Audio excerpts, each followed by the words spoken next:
From Relay, this is Upgrade, episode 537 for November 11th, 2024. Today's show is brought to you by Delete Me, Uni Pizza Ovens, Vitally, and Smarter World. My name is Mike Hurley, and I have the pleasure, as always, of being joined by Jason Snell. Hi, Jason. Hi, Mike Hurley. Isn't it nice that we say the date of our recording at the top of the show? I like it. So. I like it. I think it's a nice addition. A nice addition. Some podcasts don't seem to want to do it. I don't understand that. Weird. But, Weird. It is strange. I have a Snell Talk question for you. It comes from John, and John wants to know, Jason, have you ever or do you ever write fiction in any form? Would you like to? And if so, what kind? I have. I wrote a lot of short stories in high school and college. I wrote 3 novels for National Novel Writing Month. They're not in a drawer. They're in a folder in my Dropbox called novels. Kind of a drawer. But it's like a drawer. Mm-hmm.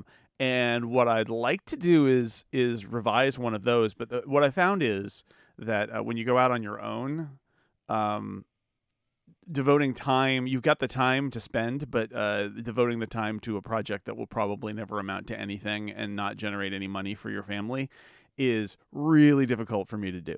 So unless you really want to, right? Like I think maybe you don't really want to. Even then though, like when I was at IDG, I would come home in November and I would just like go sequester myself and write. But now it's sort of like, I don't know, do I expend my writing energy on a project that will probably not, like, there's always another post I could do, and this is something I struggle with. There's always another podcast I could prep for, or post I could write for 6 Colors, or there's a backlog of things at 6 Colors, and I think, well, am I going to push back? Like this last 2 months, right? Really, from August, where the betas are getting close to wrapping up, through the iPhone announcements and the OS releases, and then we had our Mac releases.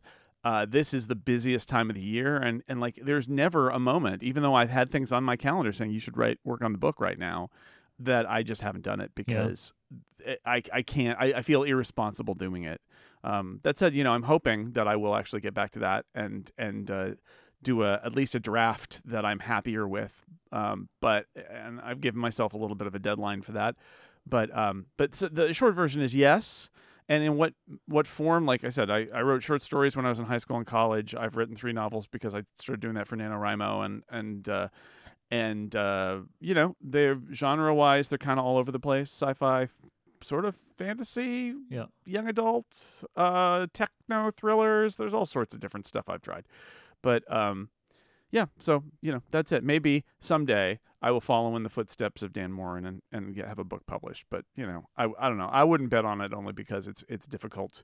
It's become very difficult for me to prioritize that, and I really admire that about Dan. Like Dan has prioritized it. Like Dan, that's one of Dan's jobs is writing novels, and it's a little easier when you've got a contract.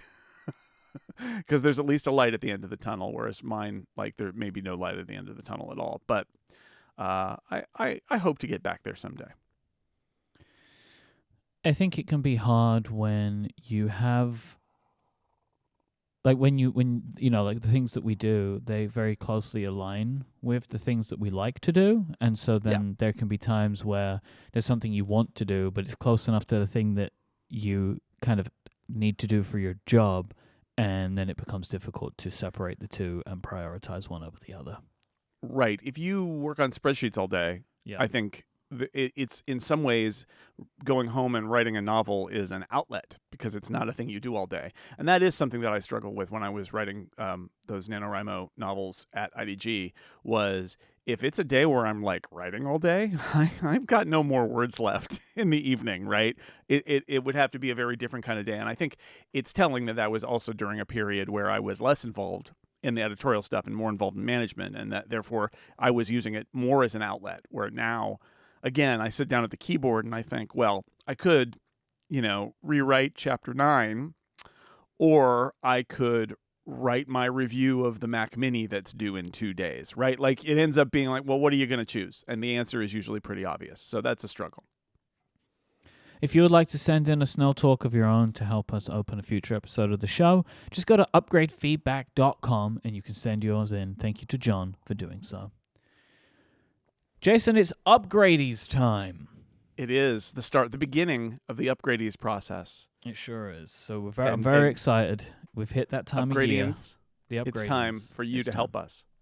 So go to upgradies.vote and you can cast your ballot, the Upgradian ballot, for your favorite things of the year to be put into the Upgradies. So the Upgradies is an award show that we do at the end of every year, and we have a bunch of categories. We've been doing it for 10 years, and you can go at any point and see our previous winners of all of our categories over at upgradies.com. But this is like apps and media and technology and stories. It's all stuff that we talk about on this show. But me and Jason will make the ultimate award winnings, the winners. We will cast our votes for the winners and decide the winners in every category. But we sometimes struggle in certain categories, or we need like a tiebreaker, and so we ask for the Upgradians to vote too. So you can cast your vote over at upgradies.vote. It's a Google form. You can fill it in. You can fill in as much of it as you like and submit it, and it will help us at the end of the year. So voting will be open until December 13th, and the 11th annual Upgradies will be broadcasting live on December the 30th.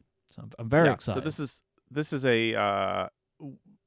a great way for us to also be pointed to things that we maybe missed that we need to pay attention to. So I would say very much think of this as it can be your personal Upgradies list. It can also be your nominations for things for us to consider, and that is very helpful to us. And sometimes we'll use it as a tiebreaker, or we'll throw something to the Upgradians, but it's most useful, I would say, as a way for us to, at least for me, to have it be a little bit of a safety net where I will see an app and I'll say, what is that app? And I will go investigate it, and that can be really helpful too. So definitely. We upgradies.vote. We appreciate your help. We do indeed. So yeah, upgradies.vote. You can make your nominations until December 13th, where they will then be closed and tabulated via a very technical and complicated process to work out what the Upgradians voted for. And it's just always fun too, because as Jason says, sometimes there's stuff like podcasts and movies and TV that I didn't even really think of or really even know about,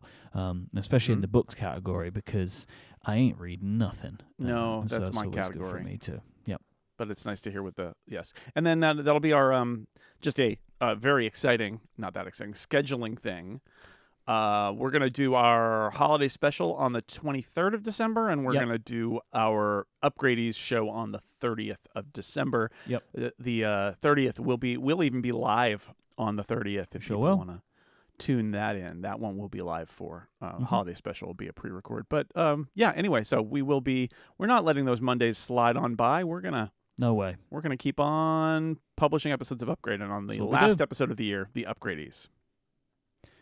I have a couple of items to follow up. This one, I saw this, Jason. This is purely for you. So version 1.4 of Matter is available now to be implemented.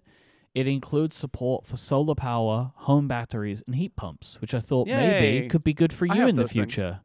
Maybe. So this would, in the future... Okay, so here are my thoughts. First is, this will be good for future products that are made, that are built to the Matter standard, if those products are made. My question is, do I think the products that were installed in my house already will be given firmware updates to support Matter? My guess is no, but you never know. You never know. I sort of feel like a lot of these, home heating systems and all of that, once they're out the door, there's basically nothing that gets changed on them. But I believe my thermostat supports Alexa and Google, but not Apple Home. It's just fine because there's a Homebridge plugin that supports it. But it's one of those things where if they did an update, might they just do it to support Matter and that gets them everything? Maybe, but I don't know if I buy it. But anyway, it's good for future devices. And then the other thought I had is, this is having support for these items in the Home app means that an app like Homebridge can support it more directly, because that's what I was thinking. Used some of this, having used some of this now, they're like, like the solar power. Here's a good example. Like, how much power is coming in from the solar panels right at the moment? I believe that's implemented as a light with a dimmer. So you have a fake light in Homebridge. You have a fake light that is at 40%, and that means it's at 40% of power in the solar system, right? And a battery is similar in the solar system. Yeah, That's I know. fun. I like space. that. It's good. It's so here is the thing. Like, if that's to me, that's the thing that makes me most optimistic is that it might mean that the Home app understands other kinds of devices, so that we don't have this thing that happens a lot in Homebridge, and I assume in other apps that do similar things, where it has to kind of. It's amazing that it can put it in your Home app at all, but it puts it in as something weird because it's sort of like, well, all this can really be is a fan, so it's a fan. And it's like, but it's not a fan at all. Why is it a fan? And it's like, well, you could be a light, but it's not a light either. It's like, well, look, all I know about is fans and lights. So that's my real hope, is that at some point I will be able to use some sort of software that will bridge into the Home app that will accurately reflect what this stuff is, and that'll be great. But until that day, it's great. This has been one of the challenges with the Home app and Matter and HomeKit and everything, is that there are a lot of sometimes they're slow to add device categories. Yeah, this smart. probably won't find its way into iOS maybe until 19, right? But it's like similar to emoji, right? They approve the emoji standard, and then it has to be implemented by the software manufacturer, like the device manufacturers. So it could find its way into a point update of 18, or you'll wait to 19. But I thought, at least, even as you were saying, even if your stuff doesn't work, if you can get it on Homebridge, at least the Home app will have a better interface for some of these integrations. And also as well with this, a thing that seems to be continually worked on, the underlying technology they're trying to make better and more reliable, and they've been doing this since the original version of Matter. So we're still on the right path. Yeah, I think it's good. The current shipping beta of visionOS 2.2 includes support for the ultra-wide Mac Virtual Display. Now, to do this, you have to be running macOS 15.2, which I'm not, beta. So I haven't tried this out, but I believe you have. I did. I tried this out with an M4 MacBook Pro, which I can admit that I possess now. Sick. And my Vision Pro, and it was pretty great. Although I did notice one quirk. I'll get the quirk out first, which is, you know how it's got that amazing new feature in visionOS 2 where you can see the keyboard? Yeah. That it punches through the keyboard from your background. Yeah. So you can see it even if you dial up, Joshua Tree all the way, you can still see your keyboard. It doesn't work if you're not looking at it. It needs to be seen while you dial in your environment. Otherwise, if you look down at it, it doesn't recognize it as a keyboard, it doesn't bother. So I had that moment where I'm like, where's my keyboard? And the answer is you got to look at the keyboard while you dial it in. And I still want them to do what the Quest can do, where you can, in Horizons at least, like in the Horizon workroom thing, you could just draw a part of your desk that breaks through always. So so it could just be any keyboard, any mouse, and like they should be able to hold that in position, so I can just put it wherever I want. So for me, like I could draw out, this is my keyboard, my mouse, and my notepad, like just this part of my desk, and then I can do whatever I want. I still want them to do that, and I hope that they will at some point.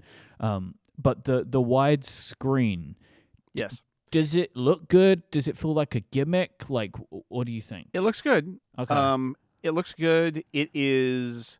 So it feels like the whole thing is a little bit. I mean, I can't tell for sure, but it feels like it's a little clearer than it was before. Like they've improved the feature fundamentally. I've seen people saying that online too. Like, and I don't know if this is Safari snappier thing or not. Yeah, exactly. Yeah. Exactly. I almost said it feels snappier. It's one of those things. I can't tell.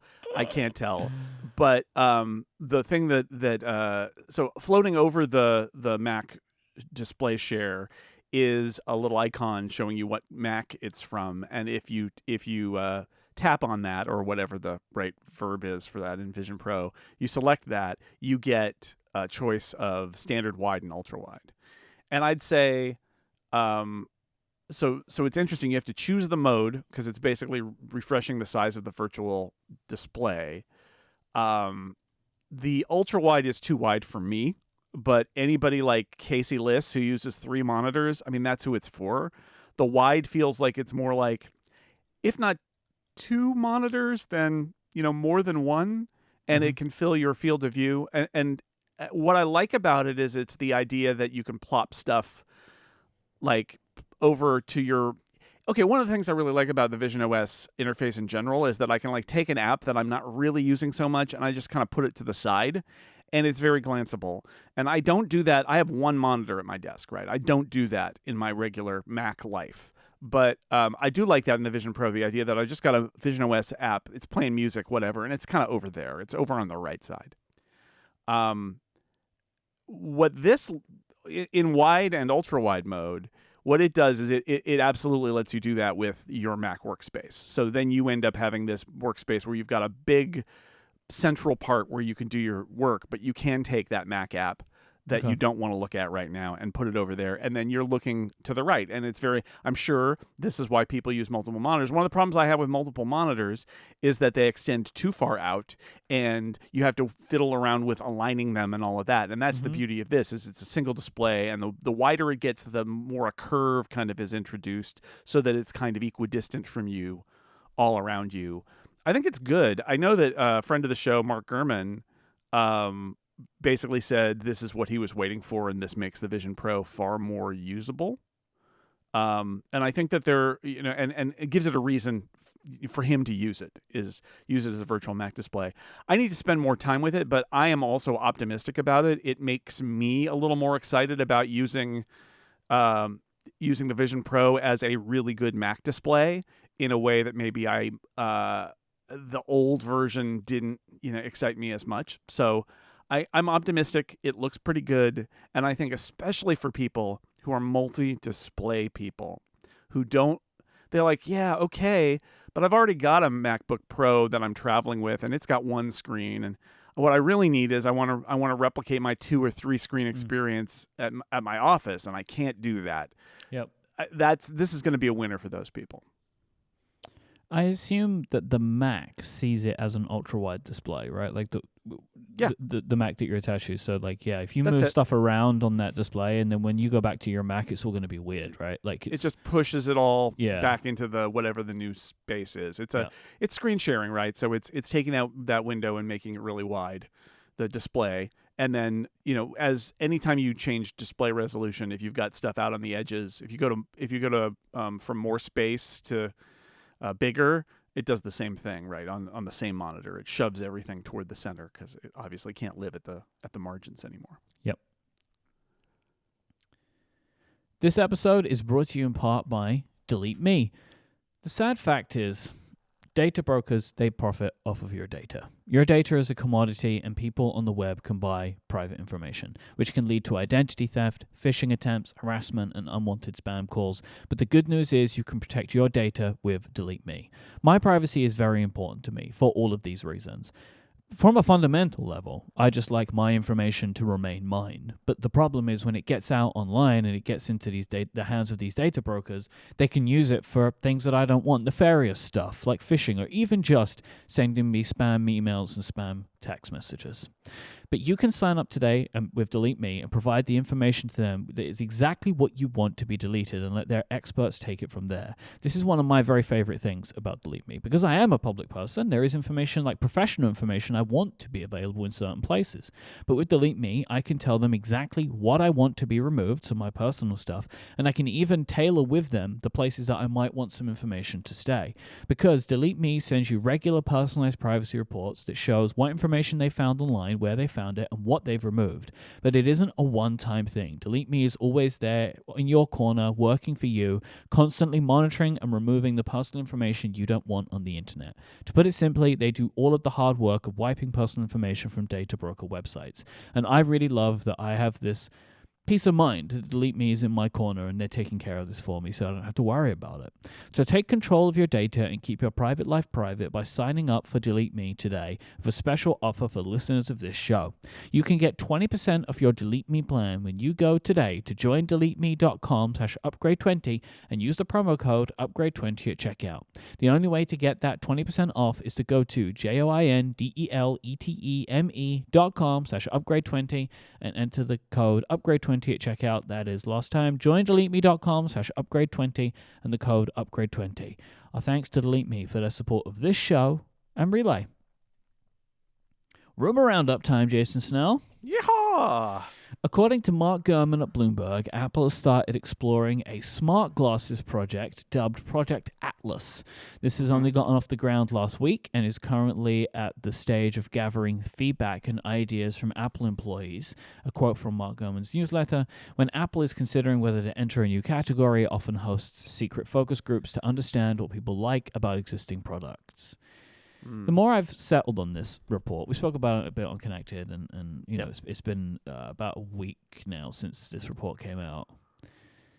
The more I kind of feel like I'm not sure what I think about this. Like, they're just what is this project they're just starting? Like, just starting, and how long is that until there's a project? Like, I don't know what I think about this. So I think one of the challenges here is it could be one of two things. It could be that Apple has completely written this entire category off, and finally they have said, oh, gee, I guess there is something here. Maybe we should talk to people about what they get out of this thing. Because, in fact, you could imagine, if you mention the internal politics, it's like whoever's in charge of wearables and stuff looks at this and is like, this is stupid. We're not going to do something like that. Why would we bother? We have AirPods. They're better, whatever.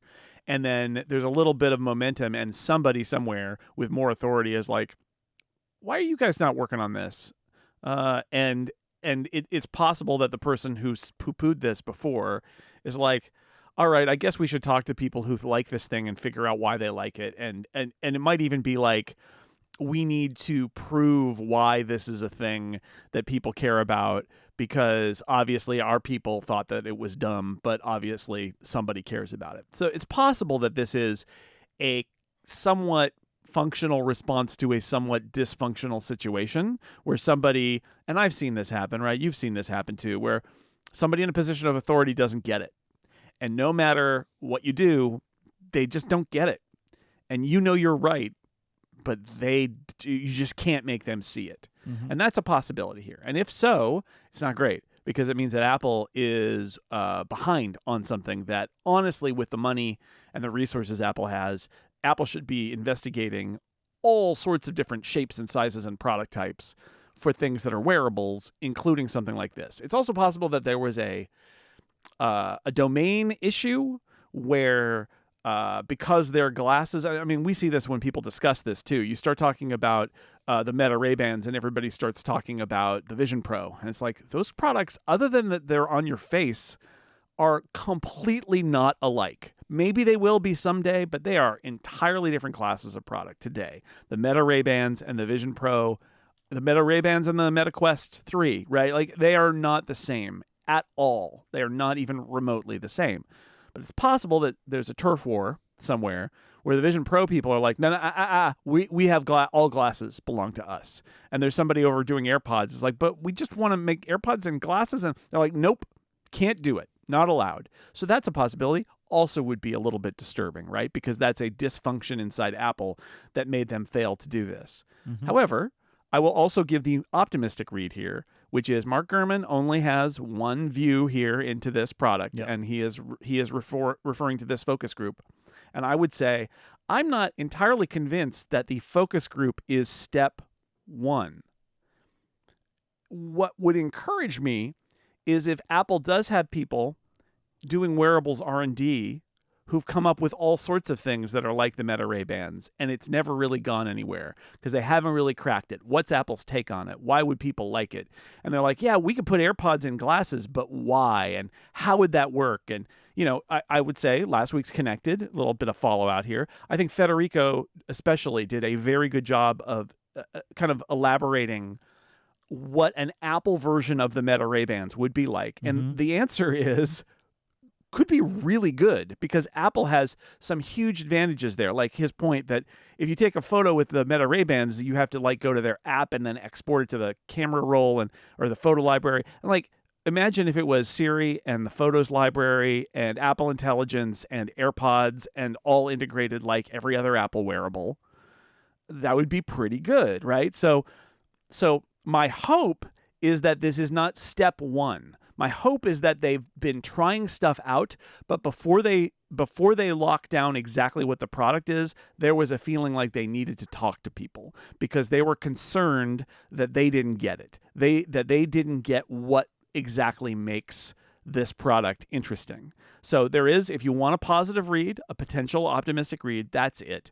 But I agree with you, Mike. I am concerned that whatever the reason is, and I just listed a few of them, that Apple, whether it was a Vision Pro kind of turf war, or whether it was a lack of imagination from people who were on the wearables team or people in positions of authority on the wearables team, that they've missed the boat on this.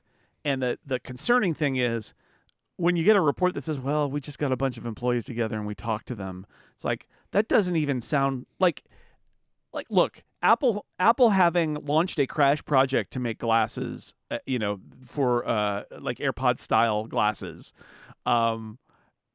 crash program, they're starting, it'll be out in a couple of years, would be a disappointing report. Mm-hmm. But if it's Apple is talking to employees to get their feelings about what they might do to consider starting making a project, right? You're not at square one then. You're at square minus one, right? Like that's the thing that bothers me, is if this is the beginning of the process, what took them so long? And it implies a level of kind of cluelessness and dysfunction. So what I want to believe is that they have been playing around with this category concept and just are going to people because they want to lock it down and make sure that it's going to fulfill what they desire.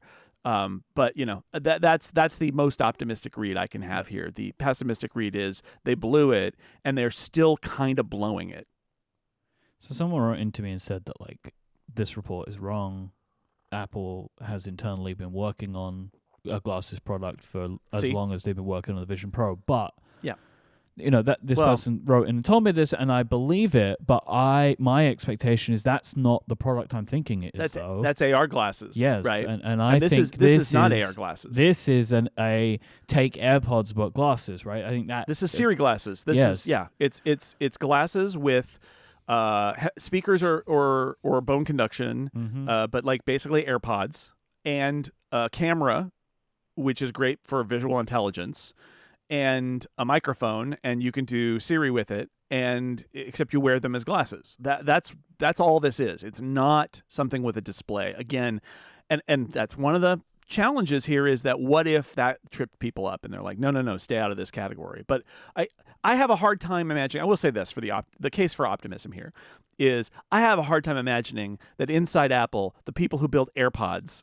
and the people who are apparently, according to Mark Gurman, trying to build AirPods with cameras in them, that they haven't considered the idea of, well, what would make this a lot better is if we just made a pair of glasses that had AirPods in them, some version, bone conduction, whatever it is, and then we could get the camera position just right. Like, how could they not have been experimenting with that? It seems so clear to me, but that takes me back to my worry, which is there some person with a lack of vision or a political something that has led them to kind of sideline this product? I have a couple of thoughts on this. One is, like, I agree with what you're saying, but I do feel like at the same time that, the Meta Ray-Bans have been around for a while. The version 1, nobody really paid much attention to. Didn't think it was that great of a product. And the version Snap 2 stuff, and still even then, right? People, I think there was a feeling that, like, nobody wants this. They don't want cameras on their faces. But then Meta made a compelling enough product that it worked, and that's been within the last year or so. Right. And I'll repeat. So do you dust off the old project at that point and go, "Oh, geez, we got to get something out there"? This is my concern, right? And I mentioned this in Connected. I'll repeat it here too. My concern is that there is such a disdain for Meta inside of Apple that they would be blinded to the fact that Meta could create a compelling product. And so seeing this competitive product out there, they were just like, well, that's not going to work. No one's going to want that. And they ignored the category. That is my concern. And that if they have ignored the category, which Mark Gurman's report seems to indicate, then we are multiple years away from them producing a product like this, which at that point I think is a problem. It's not great, and you're right. That if there is some institutional arrogance where they're like, "Oh, Meta, whatever Meta does, don't do it. Do the opposite." And like, again, I'm sure some people are out there listening to this like, why is this even a category? Why are we even talking about it? But I can tell you, I know people, Mike, Federico, others who have this product, and it's pretty cool. And Federico, like I said last week, made the really good, succinct point about how imagine if this actually was an Apple product. It would be better integrated, and it would be good for Apple, and it would be like a different version of AirPods that's got a bunch of other stuff in it. And it's a really interesting idea. And look, not every product is going to come out. And it's possible that, again, people at Apple have looked at this and have said it's not a thing. The danger is that it is a thing and they made a mistake, and how quickly can they repeat it? And the other thing that I would say here, and this is, so I was a little behind the scenes. I listen to podcasts when I'm walking the dog and when I'm taking a shower. I believe this was in the shower, washing my hair, putting in some conditioner, listening to Connected. And I had this thought, which is, say what you will about how efficient and powerful and profitable today's Apple is. If I were Tim Cook, Jeff Williams, any senior person at Apple, one of the weaknesses that I would identify in Apple today is that Apple is so streamlined. Apple is so efficient. I wonder if they've lost the ability to move quickly. And Apple needs to be nimble. It needs to not be a lumbering colossus, right? It needs to be nimble. And I would look at this and say, we can do a better product than Meta's Ray-Bans. Yep. And let's do it. Yep. And I would say something like, I want to announce it next fall. And everybody's going to be like, but we can't make a product in a year. And what I would say is, well, the iPod came together in like a year and a half. The iPhone was a lot of research, right? Okay, I'll give you that. But like, this is an accessory product, and we have all the pieces. And like, if Apple, maybe not a year, maybe it's 18 months, but like, this is the thing. This is my real question here, is if Apple has realized that this is a thing that they should make, probably. They're not quite sure exactly what. They've got the pieces, but they have to put it together. They might have some prototypes, but they're not really right. How quick can they turn that into a product? My concern is what you said, which is it's 2-3 years away. This is like all the rumors about those HomePods, like the HomePod with the screen. We've been talking about, it feels like we've been talking about that for like 5 years. And look, not everything is a priority one category, but I would say you need, if you have a lack of vision sometimes in the tech space that moves really fast, and I understand artificial intelligence is actually probably the best example here, where Apple Intelligence is a moment where the company has to turn on a dime. Okay, I'll give you that one. But on the hardware side, here's an example, which is you make a lot of money from wearables, home, and accessories. You have a hot accessory category that you didn't think was going to click, and it clicks. How fast can you get a product out? I'll tell you, Samsung can get it out real fast. Can you? And I'm not saying make it bad. I'm saying make it real good. Make it up to Apple's standards. But how fast can you do that? And that's my concern about this story writ large. Is I'm a little worried that politics might make them clueless. I'm a little worried about all of that. I'm a little worried about maybe some turf wars and things like that. But my biggest concern is you're going to miss stuff. How do you react to that? And my concern is that they're unable to react quickly, right? That is the biggest worry to me, is the broader inability to work quickly. This episode of Upgrade is brought to you by Uni Pizza Ovens. Uni is the world's #1 pizza oven company, letting you make restaurant-quality pizza in your very own home. Uni Pizza Ovens can reach temperatures of up to 950 degrees Fahrenheit, cooking pizzas in as little as 60 seconds. This high temperature is what you need to be able to get the best pizza you've ever had in your home. Forget about your home oven. It can't make a pizza like an Uni Pizza Oven can.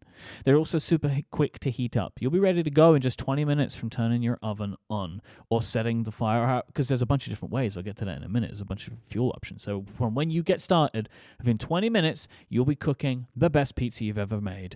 This is just enough time to get all your toppings ready, stretch out your dough, and you'll be good to go. So Uni ovens come in a bunch of varieties, whether you like wood-fired flavor, the convenience of cooking with gas, whether you would like to choose to cook with wood, charcoal, or gas, or even electricity. There is an Uni oven that fits your needs and lifestyle. They have the Fira 12 and the Multifu Karu 12G. These are made for maximum portability. So if you want to cook on the go, you can do that. Maybe you're a camper. Maybe you like getting out into the wilderness and you still want good food. Because, yes, Uni is a pizza oven, but it will cook anything. You can put it in an oven. Maybe you want to cook a burger. Maybe you want to cook buffalo wings, even desserts. The Uni has a great app, which has a bunch of recipes in it. They also have a really good YouTube channel, too, if you want to get some tips. But if you want the convenience of cooking with gas, but love the flavor of wood-fired cooking, there's the Karu line, because you can use wood or charcoal right out of the box and get an optional gas burner for cooking flexibility. Or you can get the oven that I love and use, which is the Electric Volt 12, which lets you make pizza both indoors and outdoors. Uni's pizza ovens start from just $299 with free shipping to the US, the UK, and the EU. And they also make cast iron cookware, pizza peels, thermometers, and tons of other accessories to help you level up your cooking. Listeners of this show can get 10% off their purchase of an Uni pizza oven by going to uni.com, OONI.com, and using the code UPGRADE2024 at checkout. Uni pizza ovens are the best way to bring restaurant quality pizza to your home. So go to uni.com, that is OONI.com, and use the code UPGRADE2024 and you'll get 10% off. Our thanks to Uni pizza ovens for the support of this show and Relay. Let's move into Lawyer Up as a way to actually consider this conversation from a slightly different angle. Because there is some stuff that I wanted to touch on in Lawyer Up today. We haven't come back to this in a while, but there's been some big movements. But I'll start by saying that iPadOS is also now under formal investigation by the European Union in relation to the Digital Markets Act. It became a gatekeeper, it got classed as a gatekeeper back in April, which is why Apple brought alternative app marketplaces to iPadOS 18. The EU has stated that iPad accessories like the Apple Pencil and the tight integration that they have together is going to be investigated as part of this device. They already in September as well added to the many things that the EU has added on to Apple's investigation, that they're looking into interoperability of smartwatches and Bluetooth headphones and how they all connect, and is Apple being fair, similar to what the Department of Justice is doing. The reason I wanted to pivot into this now is I was thinking as you were talking, the idea of Apple being so large and stuff like that. The only product area that they have moved into in recent times, new one, is the Vision Pro, which was trying to create this whole new thing. And this is the beginning of hopefully a long period of time where they tried to do this. But realistically, they're never going to have another iPhone. The likelihood of them having a success Certainly like the not. iPhone, it just doesn't feel feasible. Nobody's going to have another smartphone. Because the world is just so different now. It's like something, we don't know what product. It will be, but it will be something else. So basically, the best thing Apple can do is make accessory devices for the iPhone, right? Yes. AirPods have been a success. Apple Watch have been a success. Why? Because everybody has an iPhone in their pocket, right? And so the idea of creating smart glasses that talk directly to the iPhone should have been, maybe in retrospect, but should have been a product you can buy today. Because that is Apple's best way to create something successful, is to attach it to the iPhone. Now, the EU DMA argument about what we talked about previously about the glasses is, why does Apple have to make that product? Yeah. Why? And what I described, what Federico said, Federico was essentially saying, well, what would make the Apple product better is that Apple would actually integrate it. But what, if you read between the lines, what is also apparent is the Meta glasses aren't as good as they should be because they don't have that level of access to Apple's platforms.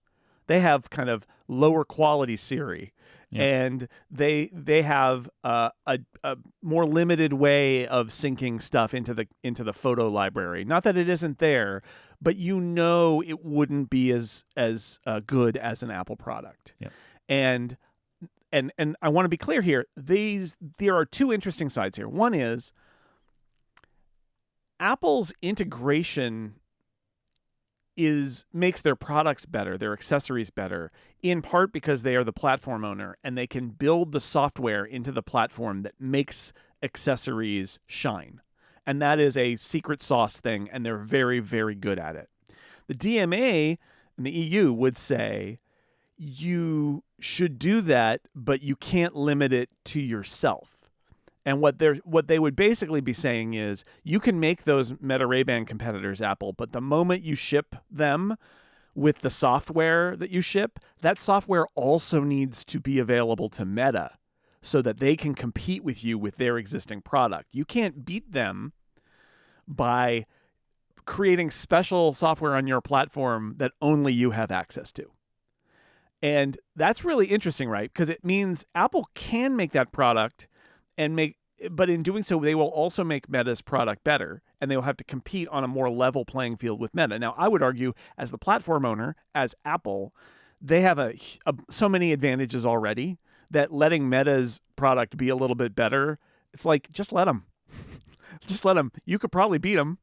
Just let them. Let them compete with you.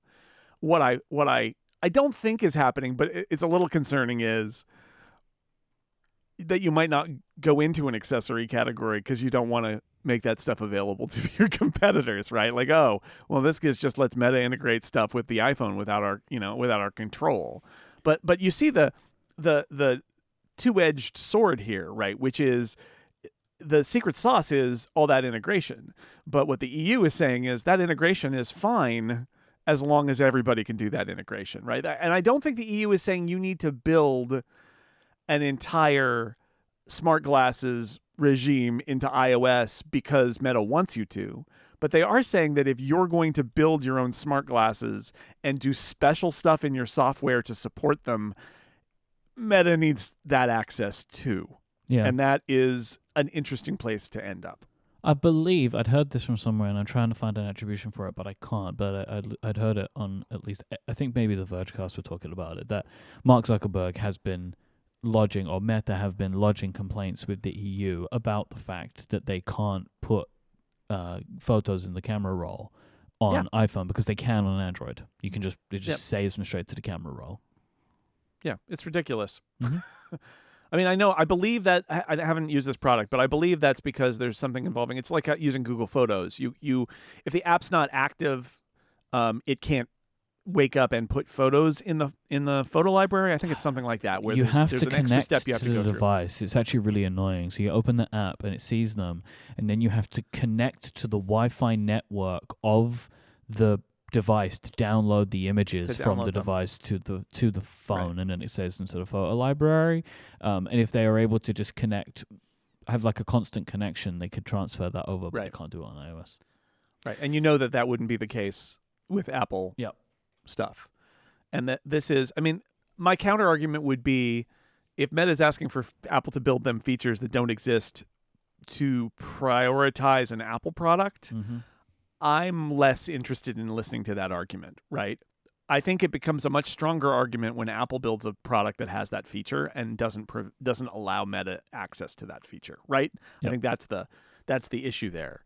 I'm not saying, well, Android does it, like that's not good enough, but this is a real, it's an interesting issue, right? Because I'm actually confident that if Apple were to build those glasses, they would have to build it with APIs that were accessible by third-party glasses accessory makers, right? Mm-hmm. They would have to if they wanted to ever ship that feature and that product in Europe, because that's how it's working. Now, honestly, a lot of what Apple ships these days is built with APIs for third parties because of this. It's already started. Yep. It's already started. The main reason that I wanted to bring Lawyer Up back to this episode is that Bloomberg is reporting that Apple is set to receive the first fine related to the DMA. It's expected to land later this month before Margaret Vestager, the current EU competition commissioner, is leaving her post. They're letting her dunk one. I mean, she's pushed the football through, on her way right? out the door. Like, so I think for her, I expect she wants to do this before she moves on, right? Yeah. Apparently, as well as the fine itself, which will probably be very big, like 10% of global revenue or whatever it is, the EU could also demand periodic penalty payments until Apple are seen to be fully compliant with the DMA. It's expected that this fine and the penalties would be in relation to the ways in which Apple restricts developers from attempting to steer their users away from, basically steer their user, the ways in which Apple are trying to stop developers from having a direct transaction. Right. So you don't need to buy this here. You can buy this on our website. Steering is the term. Right. Yeah. Right. And the anti-steering stuff that Apple puts in, because they don't want you going somewhere else. And so don't. It's a classic, right? Like, don't admit the web exists. Don't admit the internet exists. Don't admit that you have a website. Netflix, pretend that you don't know how to log into or how to make a Netflix account. Just pretend, just act dumb. And it's stupid. And this is one of those areas where Apple, I think that the interpretation of the EU or the European Commission is that Apple has paid this lip service but has failed to actually implement what they told them to, which is stop steering people, stop preventing apps from steering you away from the App Store and Apple transactions. They added some very limited functionality that is not, it's that typical not appealing to anyone. And the EU is basically saying, no, that's not it. You need to actually do this. The things that they have done, right? So developers are able to communicate deals to their customers. They're able to offer outside payment links, right? So they can use alternative payment services. But you still have the scare screens that pop up, right? That say can you trust this kind of thing? You still have to give Apple their cut, right? They're still going to take their money. And to be able to use these things, you have to join the new payment business terms, which include the core technology fee. So I think potentially it's not really seen as there is actually much of a choice, right? Like if you're making this decision. And this is the process, right? It's like they say, here's what you have to do. Apple does something. In the end, if Apple's approach is to drag their feet and say, no, we decided that this is the appropriate determination, their final recourse is to say, you are in you're operating outside the law, and we're going to just keep finding you. And if you want to do business in the EU, you either follow our rules or you're going to pay us billions of dollars. Yeah. So I guess if this happens, we're at the crossroads, right? We're here. Yeah. Like, are they going to pay the money? Like this has been the game of chicken, right? Mm-hmm. And we're still playing chicken because Bloomberg got this information, right? Like, everyone's still playing chicken here. There's a lot of conversations, I'm sure, that are happening in the last week between Apple's lawyers and the European Commission's lawyers. But if they give them this fine, and I'm sure, and I don't know what the kind of consequences would be, right? Like, if you don't pay the fine, then what, right? Like, do you does Tim Cook go to prison if he goes to Paris? Like, what what happens, right? We don't know. But here's my question for you. And I'm sorry to ask this question. We're going to ask it. Do you think this changes because the president is changing? Do you think that there is a possibility that the Trump approach would be different to the Biden approach? Because the Biden approach to the EU's DMA has been, I don't know what you're talking about, right? They've just done nothing, it seems, right? There's not really any comment. Do you imagine a scenario where that is different? I have a hard time imagining that the EU is going to back down from this approach. Yeah, because if they put this fine up and then immediately back down, then what was the point of it, right? Like, it's like exactly they kind of have to stick to this. But like, I can't see how this is playing out, right? Apple's not going to give. I cannot believe that Apple will give the European Union 10% of their revenue that they have made this year. I can't imagine it happening. Apple will. Well, look, Apple just gave $10 billion to Ireland. Yeah, but that was a taxes thing, right? Like, that was like they shouldn't have done this, and they did it. Bottom line, this is: do you want to do business in the EU? Yeah. And ultimately, you either need to pay the fine or you need to not. This is not like Russia fining them, where Apple's like, whatever, because we're not going to do business with you. Mm-hmm. Apple. And I don't think it's realistic to say Apple's going to pull out of selling things in the EU. I don't think that that's going to happen. I know there are people who make that comment. I think it's unrealistic for that to be the case. But let me just, if you would allow me to devil's advocate this, right? Let's say that Apple have decided they're not changing the way that the App Store works, right? That they will not do what Europe wants them to do. They will be fined forever. Now, at a certain point, that fine is going to be more money than they make. In that scenario, then what? Okay, so, that's not going to happen. It's not going to happen. Okay. Either you are following the laws, which I would argue they have to do.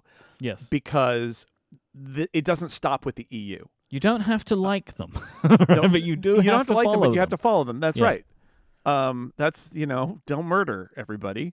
So that's a reference. Sorry, little aside. Don't, Mike. Don't. Real men don't murder. Real men don't.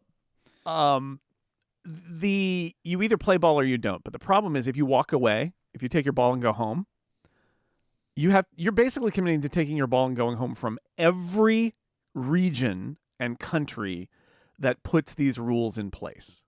Yeah, and that is a high stakes game. Which could include the USA at some point, right? Like it could include the USA at some point. Could, but probably not. I guess what I would say is you're committing to a very high stakes poker game where you're basically saying to every regulator in the world, do you want Apple products in your country? Yeah. Because if you do, you can't regulate us like this or we're going to walk away. Personally, I don't think that's going to happen. And my number one reason is because Apple is already playing ball with the European Commission, right? Yeah, They're but already changing though? all of this stuff. Right? Like, because this are. is what they're doing things, right? They're not doing what they want them to do. And we've known this the whole time. So I think the fact that they have been doing it, dragging their feet, fighting it, not trying to overdo it, literally the minimum responsible, I think suggests that they're most likely going to continue that. The alternative would be for them to walk away. Again, the alternative would be we're going to walk away. And that could even be a negotiating tactic where they say, all right, we're going to pull out of the EU.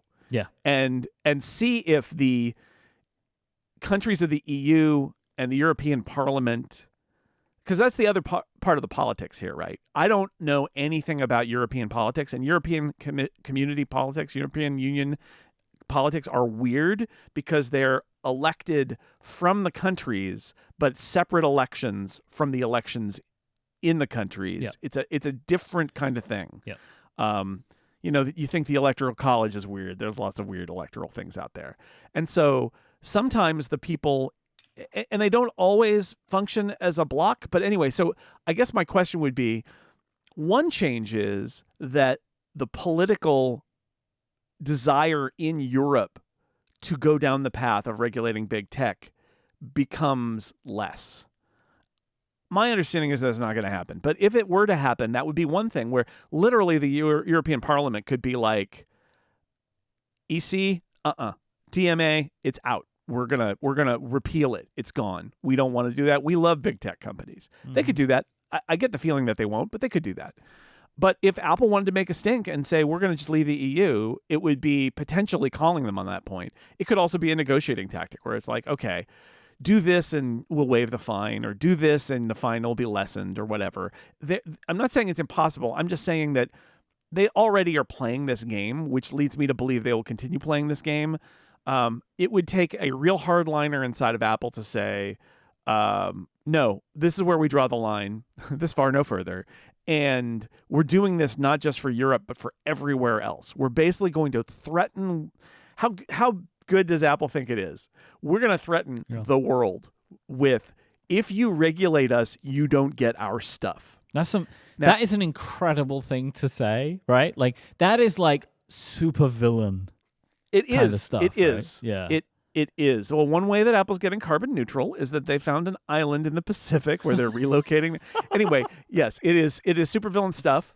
And the problem, I mean, the danger is that Apple is so arrogant that they believe that withholding Apple's beautiful greatness from individual regions will terrify the politicians and the regulators in those countries, and they'll be like, no, Apple, please don't go. I think the reality is that Apple needs, in most cases, Apple needs them more than they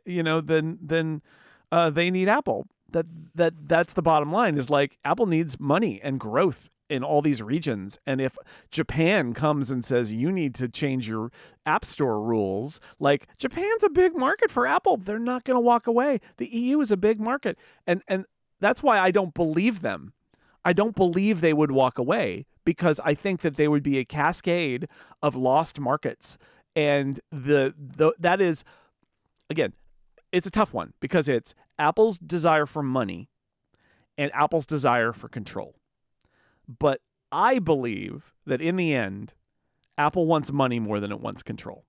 And if it's let's see, we could let people link to outside the App Store, or we can't sell products in the European Union or Japan or Australia or India or whatever. You start to list them. It's like, come on. You would have to be the hardest of hardliners to say the right thing to do is forego all of that revenue in order to maintain that control. The only thing I'll say about the incoming administration in the U.S. is that it's going to be super friendly to business, and I think the only thing there would be we go back to politics.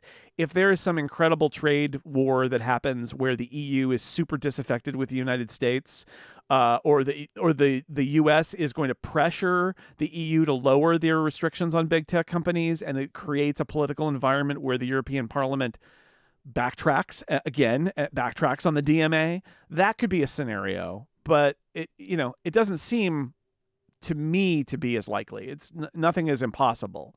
I think last week proved that anything could happen. But I think it's more that the U.S. will remain a favorable place for Apple in a lot of ways. We haven't even talked about, like, Apple does a lot of business in China, and there are a lot of tariffs coming from China, and I would, or tariffs that may be placed in the way of companies that do business in China. My quick read on that is, it's an issue for Apple, but I feel like this is why Tim Cook, congratulations Donald Trump on being president. Tim Apple goes to those things, invites Trump to his factories in the U.S. I think there's the quid pro quo there is be visible with the president, agree to some stuff that gives a surface veneer of USA. And if you do all of that, we'll find a way for your business not to be hurt by what we're doing. Because it's more about making people feel good than it is about, because again, although the incoming administration is totally going to be trade war with China focused, what you don't want to do is be seen as destroying one of America's most successful companies, not just in the U.S., but worldwide. Mm-hmm. You don't want that. That's not Apple. I firmly believe is not going to be a victim of a trade war with China, because Apple they weren't last time. Is exactly, and right? Apple's important. Apple, and the last thing, American politicians want to look tough on trade, but what they don't want to do is destroy American companies, right? They don't want to do it. They want to make it look like they've convinced the American companies to be more USA centric. They do. And that's what Apple did last time. So that'll happen again. So unless there's like a real schism with the EU. Yeah. It was like where last time Tim Cook kind of was getting the moniker of America's ambassador to China, right? Like, for these reasons. Like, he is, got a phone in each hand. One of them has the U.S. president, and one has the Chinese he uses leader, so many different right? Apple products at once, Mm-hmm. Yep. I do just want to read a little bit from the Bloomberg article, right? Going back to the money of it all. Under the law, EU regulators have powers to fine the world's most powerful tech firms 10% of their global annual sales, 20% in the event of repeated infringement, or periodic fines of as much as $5 of the average daily revenue. 5%. 5%. So that would be, right, to start with, if they do this rule, that this fine would be $39 billion, which is 10% of their revenue for this year. They're going to continue repeatedly infringing it, I expect. So that will be, 20% more of that. I don't really get that 20% part, but let's just do the periodic thing. 5% of their average daily revenue every day until they get compliant. Like, I know what you were saying about Ireland. Ireland was $13 billion. The beginning of this is 3 times that. Sure. Like, it's sure. Well, it's going to be a problem. It's a problem. It's a problem.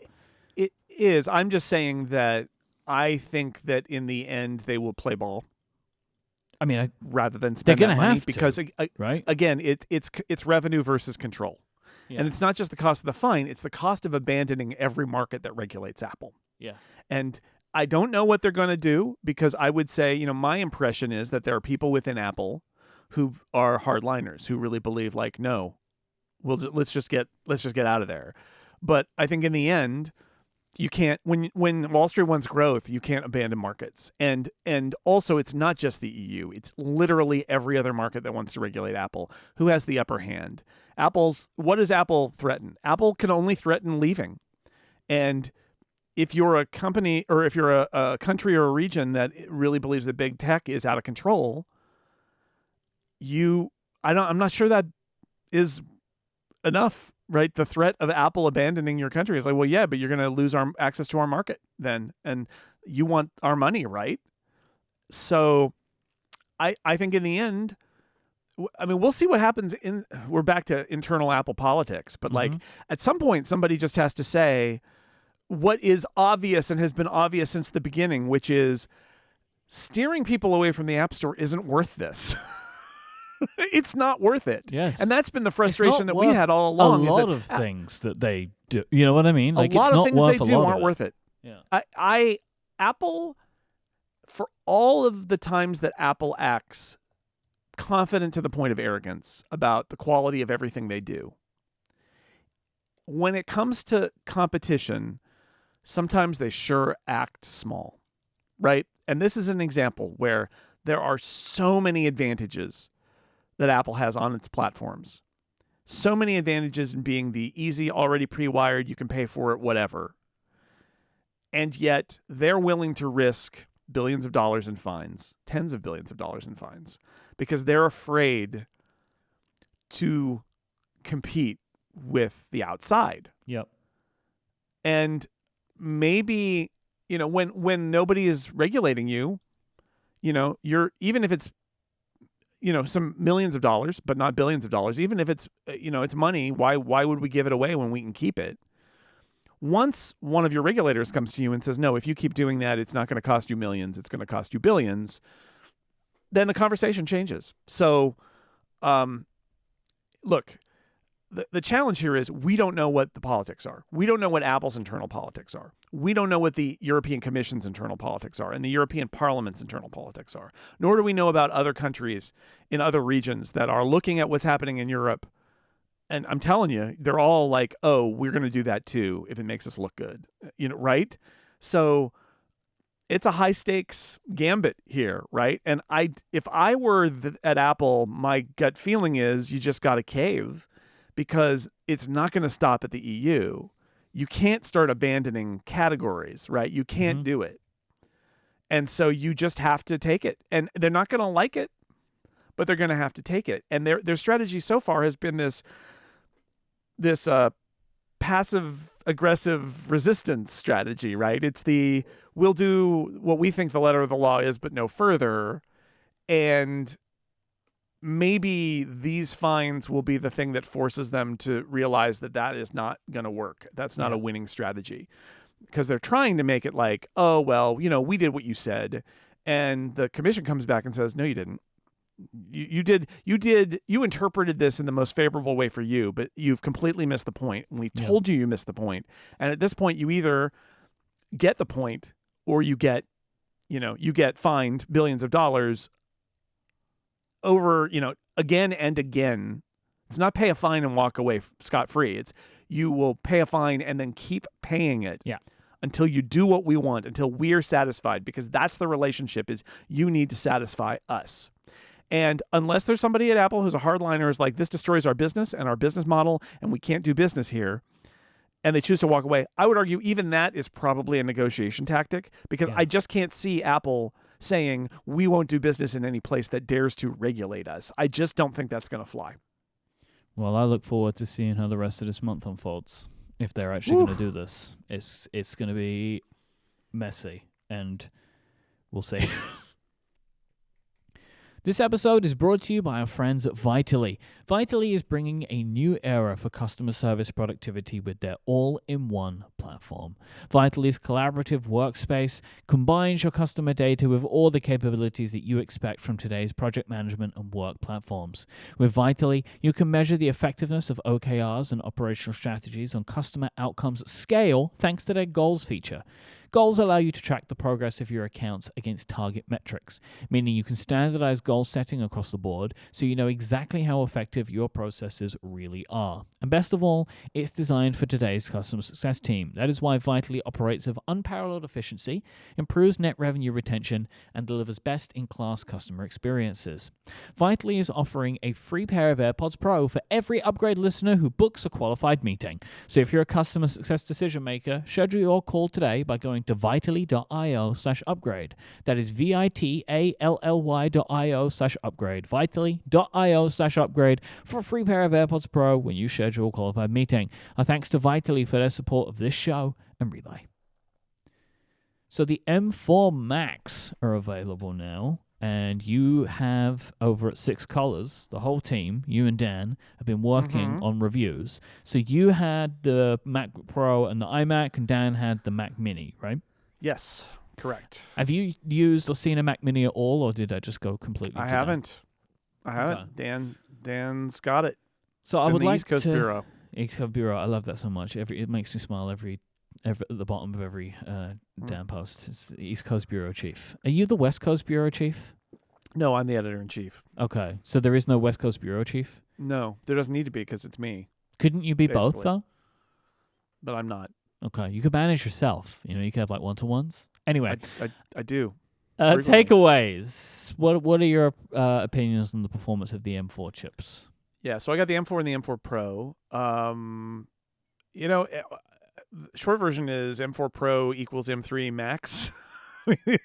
For some things, other than the GPUs. I mean, the GPUs, what a Max chip gets you is maybe a couple more cores, right? But what it really gets you is, or CPU cores, but it gets you the option to have lots and lots of GPU cores that are not in the Pro.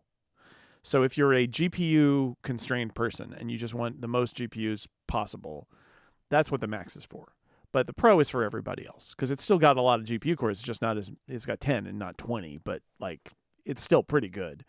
And performance keeps going up, right? Like the base M4, that was part of my takeaway, actually. It's a challenge because Dan got to review the new hot thing, and I got to review the just incremental updated Mac models. But I will say one of my big takeaways of this review cycle was that the M4 MacBook Pro, the base model, which has been a joke for a while, right? Like it went through the process where it was like the last Touch Bar model, and it was like, why would anybody buy this? And why is this even called a MacBook Pro? Because it's basically like a MacBook Air, but with a fan, but otherwise the MacBook Air is nicer in every way and all that. And it's evolved over time. Got the screen last time, I believe, and now it's got the screen and it's got an extra port. And also the M4 is a very capable chip. And I feel like I've come around to the point where the M4 MacBook Pro feels like a full-fledged member of the MacBook Pro line, and there are lots of reasons that you would choose it over the MacBook Air. I don't know if I would choose it over the MacBook Air, but there are a lot of reasons one might choose it because it is a MacBook Pro.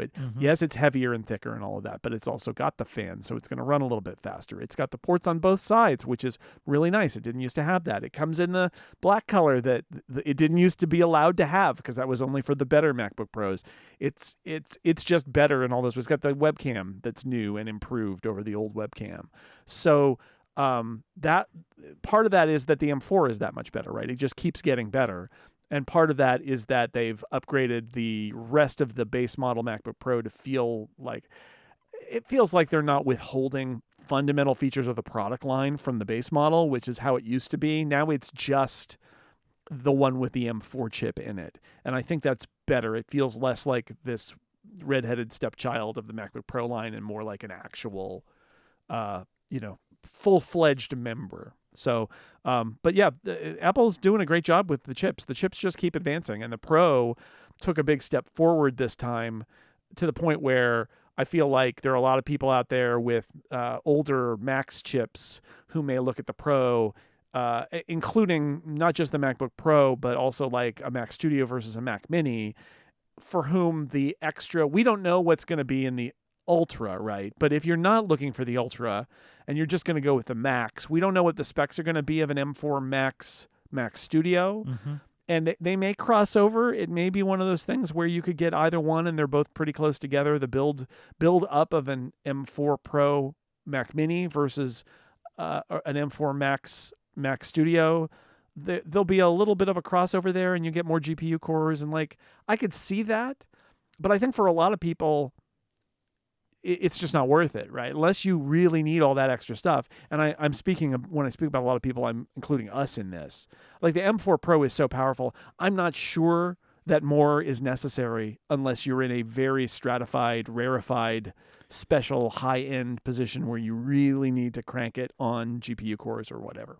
Yeah, I think that Apple have done a good job of actually naming these chips, right? That there is the standard one, there's the Pro one, and then Max and Ultra. The names of those, like if you take them out of the context of the way that Apple uses those names in other places, which isn't like, it doesn't really, I think, do the job. Like with these chips at least, like Max and Ultra should be scary names to you because they're scary chips. Like you don't need that. Like it's they the are classic, very specific. You know if you need it. And yes. if you don't know if you need it, you don't need it.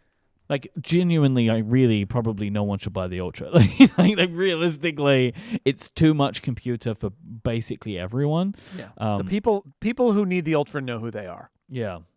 So, For but sure. that I would say that the most key takeaway you've given me there, though, is what you said at the start, which is that the M4 Pro is basically the M3 Max chip. Like that's pretty impressive, I think. Yeah. Of like other than that, it has fewer GPU cores, but Sure. otherwise, yeah, it's the performance. It's come a long way. Like the M4 Pro is, I don't want to think about how it performs compared to my M1 Mac Studio. Yeah. But it's faster, right? Like it's faster. It just is. That's just how it is.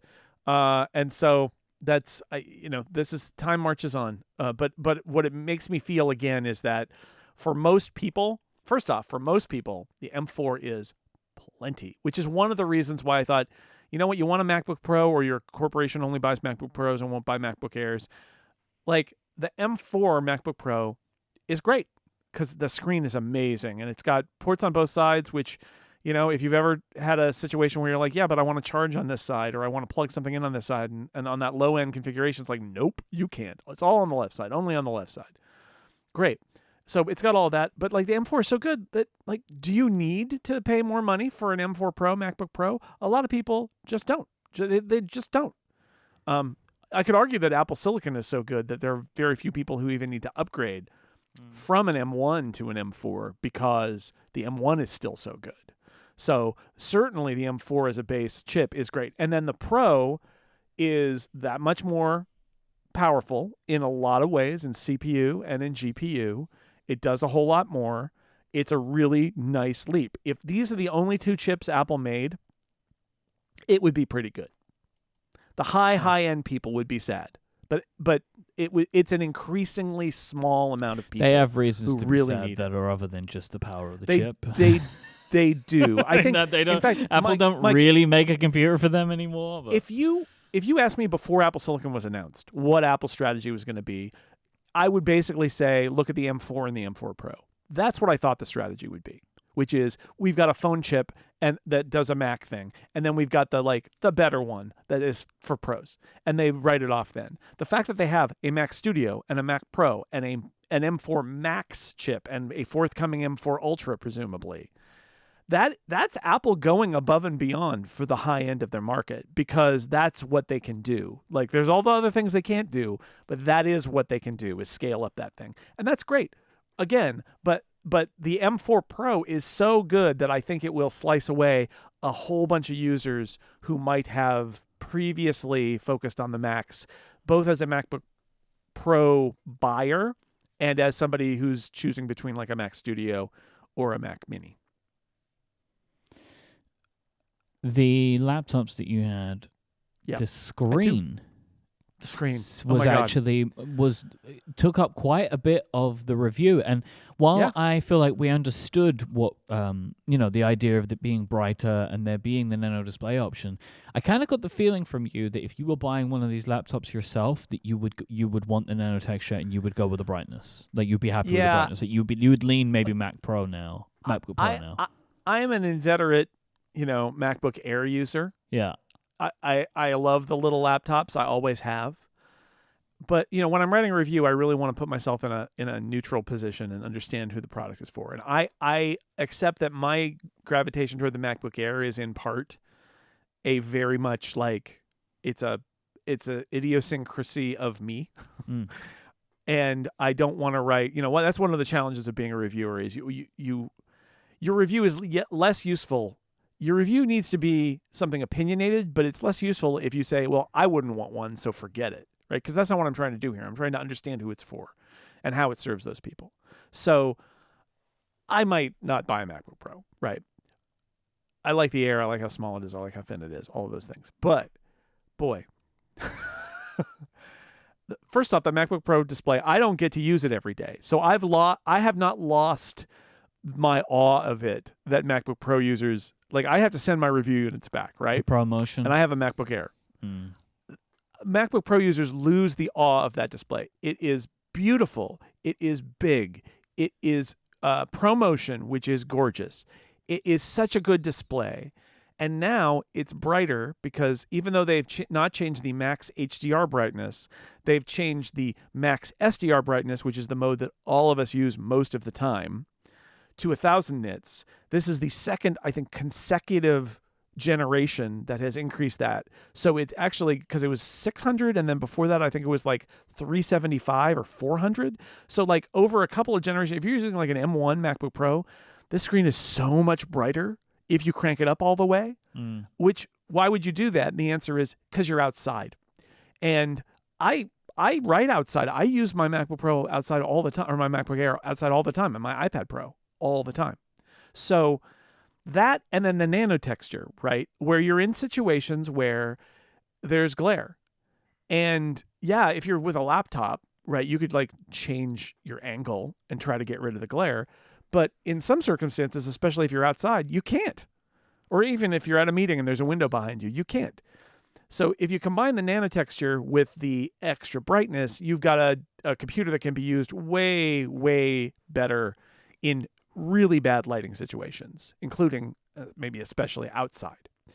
And the nano texture is good. It is noticeable. If you're in a normal lighting environment, you will notice that everything is a little diffused in a way that, you know what I mean? Like the contrast goes down a little bit, right? Like the blacks aren't quite as black because they're kind of gray because the light is scattering off of them. And that's how it is. But it looks pretty good. And your benefit is it really is, it does your brain on. I mean, you've seen nanotexture displays before. You have that moment where you see the edge around it that is not nanotextured and it's all shiny, and then as you move, the light source moves into the nanotexture and it just vanishes. It's like it's not there anymore. It's extremely strange and amazing. So yeah, it's a huge display upgrade to probably the best Mac display ever made already. So, let's not sleep on that display. It's gorgeous. When the studio display came out and it had the center stage camera in it, you got into a little bit of a controversy. Not like, you were involved in a lot of reporting around the quality of the center stage camera. Yes. And it became like a big thing. Mm-hmm. The center stage camera, which is also still a 12 megapixel camera that is on the iMac and on these laptops, looks significantly better in the images that you've posted. It is much better. Original center stage camera, like in the studio display, looks, I think part of the consternation about it was it looks good. It looks fine in good light. But once the lighting conditions get weird, it starts to look real bad. Yep. So there's a new sensor. It's a 12 megapixel ultra wide, right? Which previously wasn't in either of these products. They just had a 1080 camera. Yes. But they've used, in other products, they've used this 12 megapixel ultra wide. That was what the center stage camera was. It's a new sensor, Apple tells me. And the housing is a little bit different in the iMac than in the MacBook Pro because of the size, right? The MacBook Pro is not as thick as the iMac. So they have to figure that out, the display portion. But I will tell you, I was sitting in a badly lit room, the back bedroom here, like really badly lit. No lights on. Afternoon, a little bit of hazy sunshine coming in through the blinds, but that was about it. And I opened Photo Booth on the iMac, and I'm telling you, it didn't take more than a fraction of a second for me to go, oh, this is better. And, their reviewer's guide says it's new, but like it's new to the product. It doesn't say it's new to Apple's product line. So it was unclear. And I had to actually go to an Apple PR person and say, is this new, like not the same as in the studio display? And I was told yes. So, okay, great. But like it was obvious. It's harder to see it in stills. I had to crop a still for use in my review of the iMac, but like I put them all at the same level as my studio display that I have back there. So I had the studio display, and then I had the iMac, and then I had the MacBook Pro. And I think the iMac is a little bit better than the MacBook Pro. I don't know why. My guess is that the optics are a little compromised, but it's still better than the center stage camera was. And I like center stage as a feature, right? Because you want to be able to choose your angle, right? It's nice to be able to, even if you don't use the auto zoom in modern, current Mac OS in 15 and 14, you can also select the camera and just choose center, and it centers it on you, and that's nice. And a regular webcam won't do that. But if you look at the sample, that studio display webcam in the bad light, my face is all blotchy. It's blotchy because it just can't. It can soften it, it can process it, but it's blotchy. And the iMac and MacBook Pro camera, like you can see the specific shadows, you can see little lines around my eyes, you can see blemishes on my face. I mean, it's not like the most flattering picture, but it's in bad light and it is just clearer in every way. So Apple, this is totally Apple realizing that they kind of biffed it with the center stage camera and putting a better sensor in there. And I'm a fan of center stage as a feature. Like I said, I think there are a lot of things that benefit from it. And the iMac is the most important place to have something like center stage. And it was so frustrating when the M1 iMac came out and they'd already introduced the iPad with center stage. And then the M1 iMac came out and they're like, no, it doesn't have that feature. What are you doing? Why did that happen? But it's finally here. Looks great on the iMac. It looks good on the MacBook Pro. And I think it's a good feature. Again, I wish that the center stage algorithm was a little bit smarter. It still feels sometimes like it gets confused about what it's looking at. But, the beauty is that in 14 and 15 of Mac OS, you can just click on the little camera icon in the menu bar and turn off center stage and then just like drag the angle around and zoom in and out, or just click recenter, and it'll give you exactly the shot you want, which is really nice because you don't have to tilt your laptop display to a weird angle or tilt your iMac or turn it. You can just change the view, and that's very convenient. Why you didn't have the Mac Mini, obviously you are aware of Dan's review the same way that I am, so I just wanted to point out a few things in it that I thought were interesting.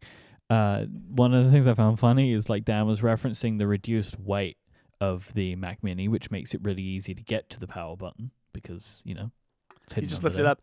Actually, my favorite bit of trivia, and I had to check, is it's the lightest Mac ever. What? No. It's the lightest Mac ever. It's lighter than the little MacBook. No way. Yeah. That's wild. It's the lightest Mac ever. According to Dan, and I looked and I couldn't find a lighter Mac. In part, I would imagine that it doesn't have a screen. I mean, that helps. Well, yeah, but I would imagine they're also using as little aluminium as possible, aren't they, in this one? It's kind of the impression that I get. Sure, and it's like very light material. It's obviously very small. But it's tiny and less than 2 pounds. That's fun. And yeah. That's a fun stat. And there are a lot of nerds out there who listen to podcasts like this who will say, why are they trying to make it smaller?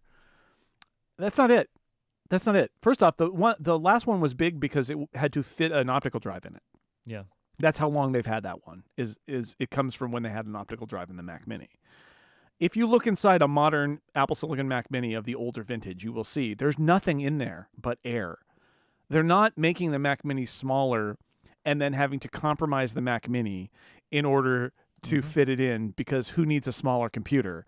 They're making the Mac Mini smaller because it doesn't need to be any bigger anymore. And so they made it smaller, which I really love, but I don't think it's a compromise at all.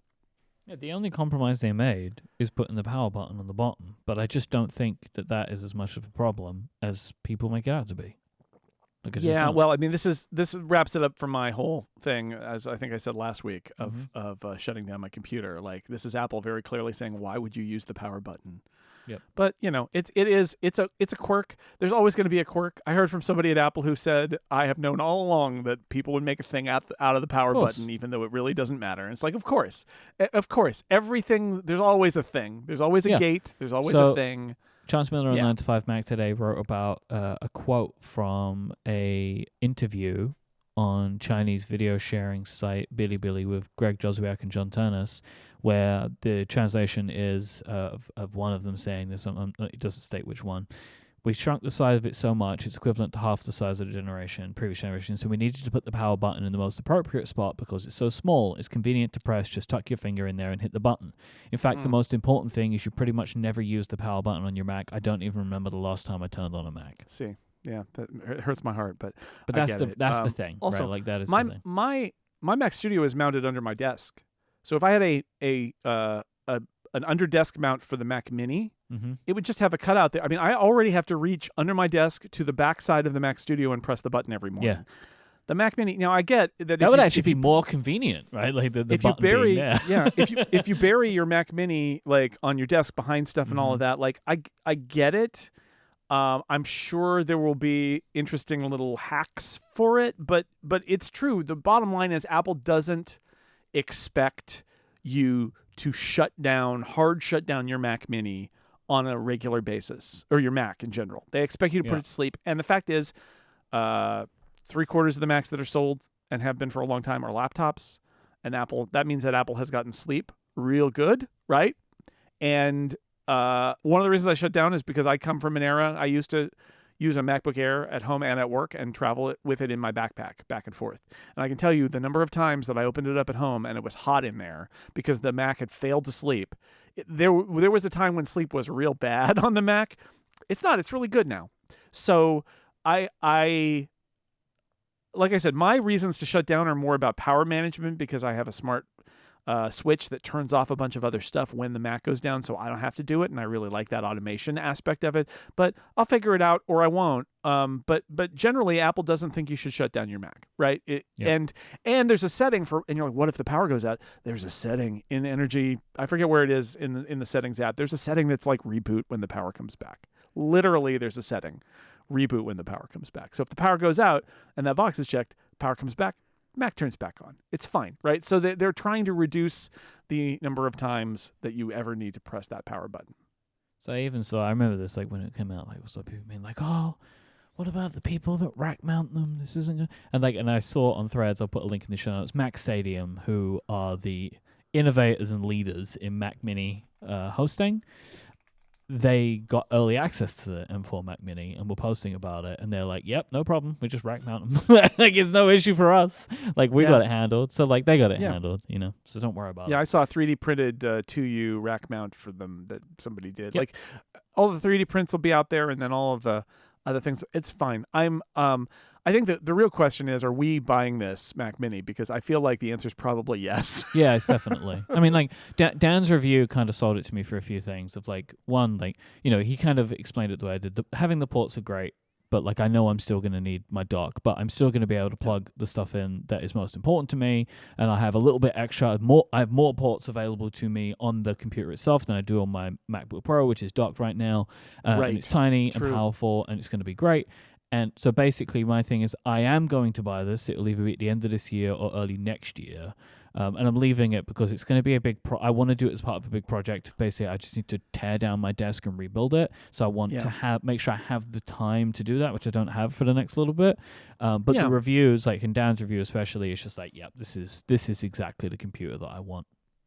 I had the moment of realizing that if I'm living the two-desk lifestyle, which I am now, it's getting colder here. Mm-hmm. And so for the last few weeks, I've been in Studio B on 3 days a week. I'm out here in the garage Monday and Tuesday because I'm doing things with video. This is a better place to shoot video, upgrades, YouTube videos, and Mac Break Weekly. But Wednesday, Thursday, Friday, I'm just leaving it cold out here, not using power to heat this, and working in the back. And I had this realization, which is, one, if I buy a Mac Mini, I can either have it in the back or I can have it out here and put the Mac Studio in the back. And then I've got desktop power instead of my M2 MacBook Air, which is fine until I want to encode video or something, and then it is, or a Zoom meeting ends and it's trying to demux the Zoom file that has been recorded. And then I realized, oh yes, it is kind of slow at that stuff because it's just an M2, right? Like I love it, but as a desktop, I can feel that it's a low-end laptop. I get it. Then, Mike, though, I had the real weird realization, which I don't think I want to set it up this way because of what would be required to disconnect it and reconnect it. But I had that thought of like, or could I just take the Mac Mini between the rooms and plug it in either place? If you use the dock, especially, I would need to plug into the studio display and a dock, so that I didn't have to unplug 5 things and replug 5 things every time. But the thought occurred to me that with the Mac Mini, I could literally just pull it out and walk back to the other room, and it would be my same computer. That would be in both the perfect places. Scenario. That would be the perfect scenario. Which is wild. Especially if you had a good enough dock, you could just have the display go into the dock. It's one cable, right? Yes. That would be... Because I was going to say to you, like, I thought you were saying, oh, maybe I'll get the Mac Mini. But it's like, well, but then you've got 2 desktops. So, like, what's the point of that? But yeah, if you just have one desktop and you're just moving between the spots, that would rule. What? Yeah. So I'm thinking about it. It's interesting. I could actually try that. Then my next step, Mike, was I could actually try that with the Mac Studio. Yeah, you could. You totally could. But it's not fun. It's not as fun as a little Mac Mini. It's not as fun. You just pick it up and also with the one M1 hand. Mac Studio has the loud fan, so it really does need to be under the desk. Right. Because the fan is kind of loud on it. This episode is brought to you by Smarter World. I know you're into podcasts because you listen to this show, and I know that you love podcasts that talk about how technology shapes our lives. Well, let me tell you about this. Let's start with a couple of questions. How do you control the robotic forearm with your voice? What technology allows cars to communicate in real time as they drive?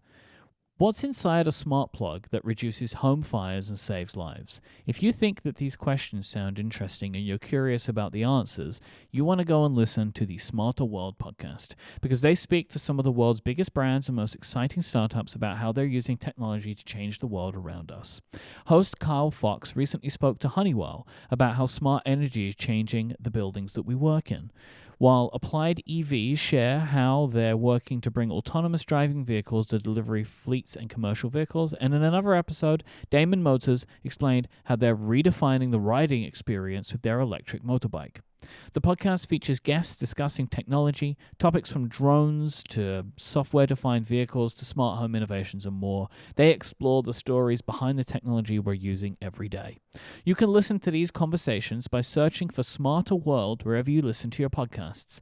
That is Smarter World. Go and check out the podcast right now. Our thanks to Smarter World for their support of this show and Relay.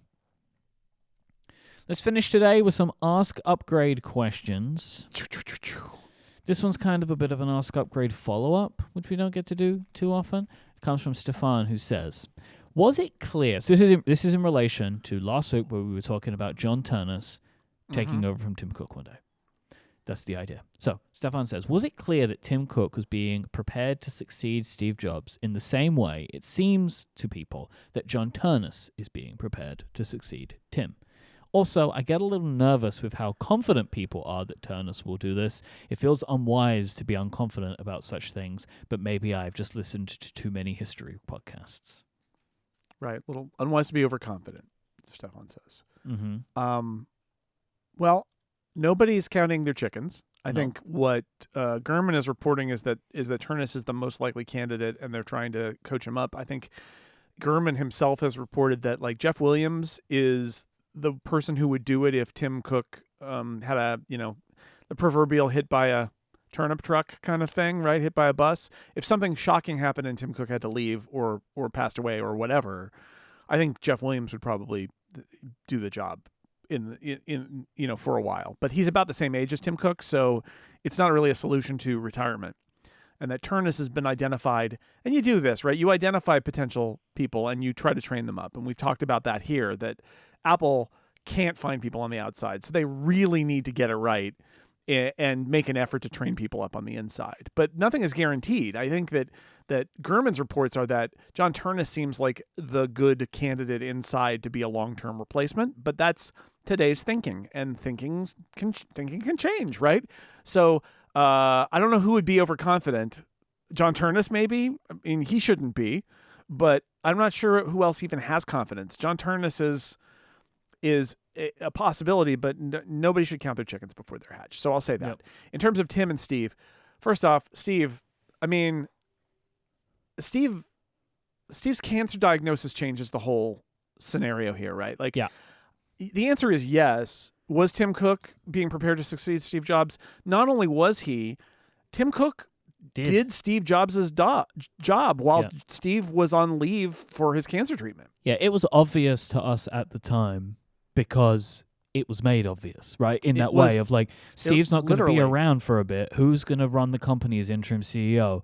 He appointed Tim Cook. So like it was more obvious to us then that if something happened to Jobs, that Cook would take over. Yeah. So Cook was always that guy.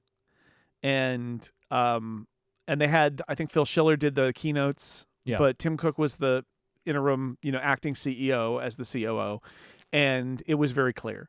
And at the end, when, if you read some of the stories about it, we think of Steve resigning as CEO and remaining like chairman, becoming chairman of the board and appointing Tim as CEO.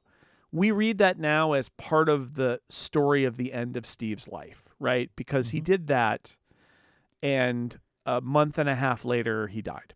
Yeah. My read, based on the reporting we've seen, is they were treating Steve pretty aggressively during that period, and that I don't know how much of this is just people talking to other people and it's not the reality. And if you were in the family, if you were Lorene, you knew what was going on. But the reports at least suggest that they were still aggressively treating Steve, and that there was some surprise that it reached the point where he was going to go, because they were hoping that these other treatments were going to work. I think the way that they did it would suggest it was an intentional plan, right? That because if he thought he wasn't going to be around anymore, he could have just taken that as the opportunity to retire. Yeah. But he didn't. Right, and he remained as chairman, which, again, it could be for show, but this is what I think. I think he got sick enough and was going... I think the thought process was probably more like, he's so sick now that he is going to need to do nothing but treatment, because otherwise he's going to die. And that's what happened. But I think you're right. I feel like my gut feeling is that wasn't the move, that this was a move intended to be permanent, but not intended to be a handover and then Steve dies 6 weeks later, right? I don't think that was the plan. So anyway, so it did happen, right? It did happen that way. But the real clincher is that Tim was the acting CEO when Steve was on leave for his cancer treatments earlier, and that was a period a few years earlier, and Tim Cook was in charge. So it was crystal clear from that. A. Brightson says, I haven't heard anybody go deeper into the software capabilities of the new iPad mini, so I've not been able to figure out if the A17 Pro chip allows the iPad mini to run apps like Final Cut or other Pro apps like Swift Playgrounds. So it does, actually. It does. It couldn't before, but the A17 Pro chip now allows the iPad mini to install and use both Final Cut and Logic. Yep. On the iPad, which is very funny to me because the screen is so small, but you can do it.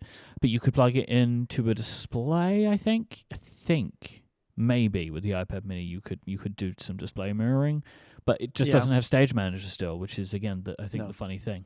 So you can do it. Yep, you can do it. You can do it if you want to. If you want to. But you want to. By the way, I'm going to, as a footnote here, I just want to say, one of the arguments, and I know you've made this, which why wouldn't they put an M1 or M2 in the iPad mini? And I think what we've heard is it would have required a substantial revamp of the product that they didn't want to do. But I have heard the argument that is, well, but it's too small to run Stage Manager, and all M series processor iPads can run Stage Manager, and so therefore they wouldn't do it. My answer would be, I just want to say it, my answer would be, if Apple wanted to put an M series processor in the iPad mini and didn't want to enable Stage Manager, or didn't want to enable Stage Manager on the internal display only, they would just footnote it. Yeah. They would say all iPads right. except iPad mini. Right? Like, it's not a law where it's like, well, we can't put it in there because then we have to offer Stage Manager. They don't have to. They could disable it, and they just change the wording. So, but it is great that it runs Final Cut and Logic. That's hilarious. And you and can great. plug it into a display. The iPad Mini with the A17 Pro supports old style, right? So one external display would, of up to 4K. Yeah. Yep. So Final Cut would you could set it to show the output on the external while you were editing it on the internal. I'll say this is also funny because I reviewed the previous generation iPad Mini and edited a podcast on it using Apple Pencil and Ferrite and like 8 tracks, and it was fine. So, the Apple's stuff has higher requirements than maybe other people's stuff does. Because the iPad Mini, I mean, it was ridiculous. I had to edit it in vertical orientation so I could see all the tracks. But I totally edited I think a Total Party Kill entirely on an iPad Mini a couple of years ago, and it was fine. So there's plenty of power in there. And now with the A17 Pro, there's a huge amount of power in there. This question from Tom carries with it some sentiment I've been seeing a lot online recently, which is curious to me. Do you think the reaction to Apple's September iPhone event shaped the series of Mac announcements? It seems like people were underwhelmed after the September event. Do you think Apple could and would have reacted that quickly and changed plans for October to something, quote, less than an event? No. No, I don't think so either. And I also don't understand the underwhelming part of this September event. I mean, I feel like that's a little echo chambery. Like you can listen to people who are underwhelmed, but like Apple has to do it. Everybody's paying attention. The iPhone launches. The iPhone's their most important product. They have to do it. They have to do it. They should do it. They will keep doing it. WWDC and the iPhone event are the landmarks. They will always happen because they need to, because they're important.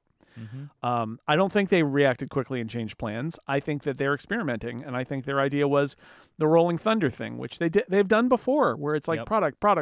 You know, this was a better version of it because they had a little video for each one, right? Like each one. I think I think the videos needed to be promoted better, and in fact, I think that they might have even benefited from having them premiere at a time like other events, and they chose not to do that.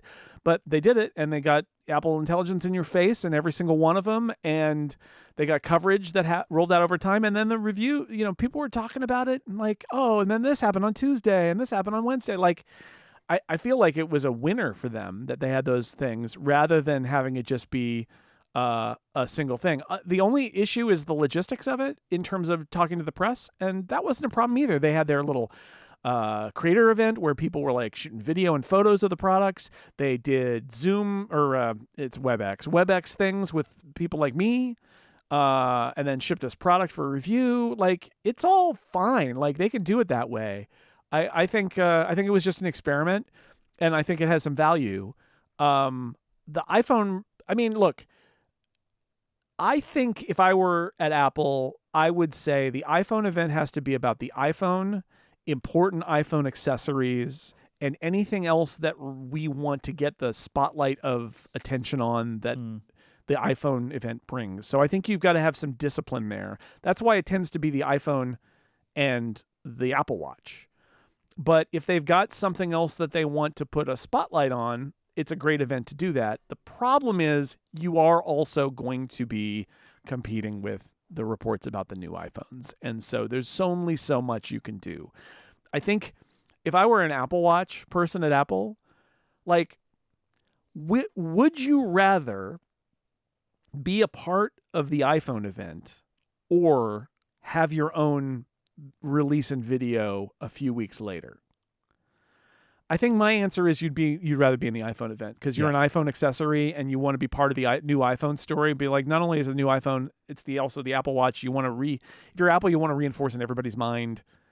Apple Watch is for iPhone, And if you are an iPhone user, you should get an Apple Watch, and you can reinforce that. But anything that's extraneous, anything that's a little bit kind of beyond, I would, more than ever before, I would kick all that stuff out. Because you can launch a product, you're Apple, you can launch a product anytime.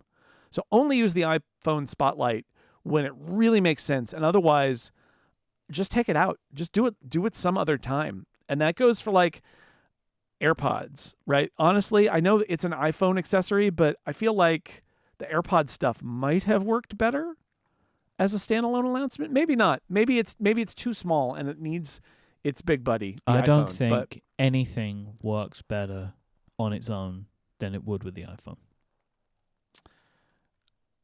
Well, everything is raised by it being the iPhone. No, I don't agree, because if they came out with new Macs on iPhone Day, nobody would care about the new Macs. Yeah, but more people would see them. They just the wouldn't Macs. care. More people would see them. Yeah, but they wouldn't care. Yeah. I think that's what I would say, is they wouldn't care. So I think that there's some discipline going on about what goes in and what goes out, because otherwise everything should be in the iPhone. But why? I don't think that that's true. People that wouldn't care about that, why would they care about them being announced on their own? Well, they wouldn't, but you would get more visibility, because this is the problem. It's not just about reaching people who care. It's about reaching people. If everybody cares about the iPhone, but only some people care about the Mac, that means that if you announce iPhone and Mac, everybody cares about the iPhone. So even the Mac people care about the iPhone, and they're distracted from the Mac. It's better to do it later, I think. Okay. But no, I understand. These are the conversations that Apple marketing undoubtedly has, right? Yeah, but I because don't we've think seen it, right? Like they announce products alongside the iPhone when they're new, and then they sometimes find their own place later on, right? That's the spotlight thing, right? When they're trying to like shine a spotlight on it, and they're like, "Hey, AirPower, it's here," and anyway. But I don't think it could be, but I don't think Apple reacted that quickly. I think that Apple was already going to be experimenting with its Mac rollout, just as it's done the last few years, where it did the thing in New York, and like they're experimenting. They have new people in charge. They've gone through some leadership changes in marketing and PR over the last few years, and they're trying stuff, and I think that's good. I think they should try new stuff. The pandemic really changed it too, right? They were a little bit more stuck in a rut in terms of, it was, for me, it was a lot of Jason, go to, I mean, sometimes fly to New York, but a lot of times it was just go to Cupertino, get your briefing. You leave with your, review unit in a bag, and you go home and you start reviewing it. Like, that's what it used to be.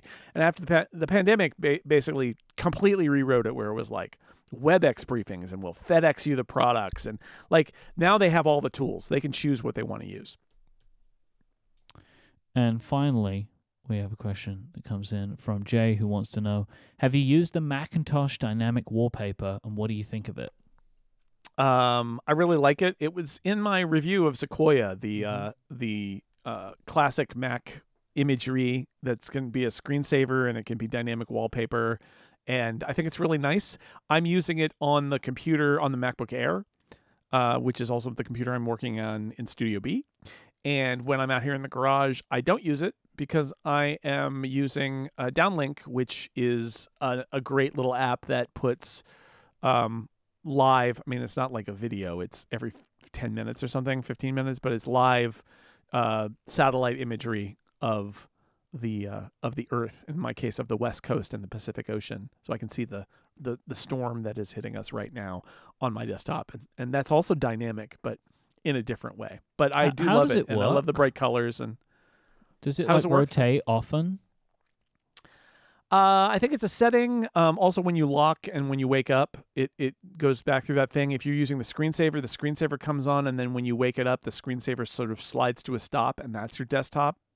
Okay. So there are a bunch of different ways that it'll cycle through, and you can choose color or have it be random. And I've not used it. It's really cute. It's fun. I'm going to try it on my second display, as I've just turned it on now, and I think I got something like, it looks very Newton-y because it's green. That's funny. Yeah, but they're different ones. There's orange, and there's like a lot of different colors, and then it's like there's one where you're in like teach text, and it's typing, here's to the crazy ones, and cute. There's like the old Mac control panel, and it's cute. It's never let it be said that Apple doesn't do whimsical and nostalgic things, because that is both of those. You know what they're doing over there, don't they? If you would like to send in a question for us to answer in a future episode of the show, or you've got some follow-up or some feedback, just go to upgradefeedback.com. You can check out Jason's work at sixcolors.com. You can hear him on theincomparable.com and here on Relay, where you hear me too. You can check out my work at cortexbrand.com. You can find Jason online. He is at jsnell, JSNELL. I am at iMyke, IMYKE. You can watch clips of this show on TikTok, Instagram, and YouTube, where we're at Upgrade Relay. Thank you to our members who support us of Upgrade Plus. You can get longer, ad-free versions of the show each and every week by going to getupgradeplus.com. Thank you to our sponsors of this week's episode, Smarter World, Vitally, Uni, and Delete Me. But most of all, thank you for listening. We'll be back next week. Until then, say goodbye, Jason Snell. Goodbye, everybody.